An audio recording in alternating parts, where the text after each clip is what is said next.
got involved in sport through my father. He first introduced me to rugby. And when my father introduced me to sport, I really had no idea what sport was, but that was initially how I got involved.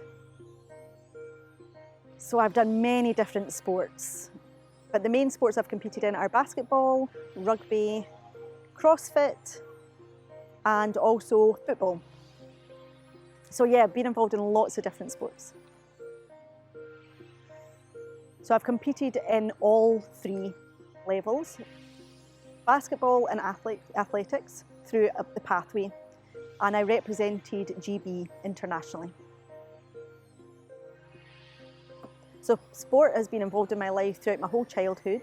Without sport, I really don't know where I would be. I know I've done lots of different sports, but the sport has taught me how to manage situations, how to deal with loss, how to deal with highs as well. And that's really transferable skills into work, my personal life, and also it's given me lots of friends. So that's how sport has impacted on my life. So there was lots of adaptations that were put into place through training and competition. But the main points would be to make sure that the club had deaf awareness training so that I could fit in. I'd made sure they had one-to-ones before training sessions and again after training sessions to help them understand and help the person understand what was required during and after the training.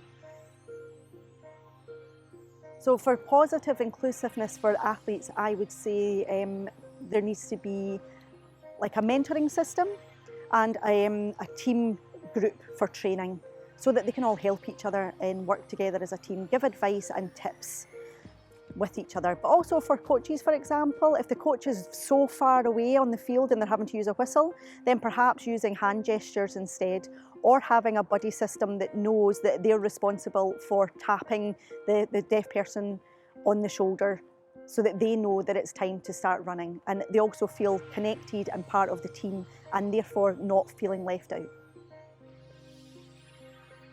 Yes, absolutely. There's lots of different things that people could do, but one main thing I would suggest is that young people have different times of developmentation. So I think a good tip would be to have a communication passport that the young people could have. So an example of that would be what the communication needs are for each individual, whether they require an interpreter, whether they need lights, whether they need one-to-ones, and that could be passed to their new coach as they develop and go up the levels, and it's specifically linked to that deaf person and their communication needs. So through inclusive resources, they can be set up to develop basic passport resources that can be given to deaf athletes from club level. And then it could be asked questions as simple as what's your preferred communication methods, what things do you need talking about, things that they would require perhaps if they were in a sports hall, they would need extra lighting, etc. So just really what the young person would require to develop through the stages of sport to help build their confidence, and then eventually that passport wouldn't be required because they would be confident enough to know what they would need to ensure that they can fully participate within sport. The important thing for being active is linked to well-being and mental health.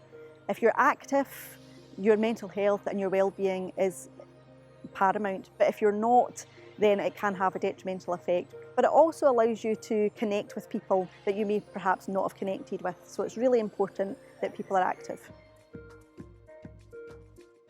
People that are deaf and people who have hearing loss, that community can certainly offer exactly the same as hearing people.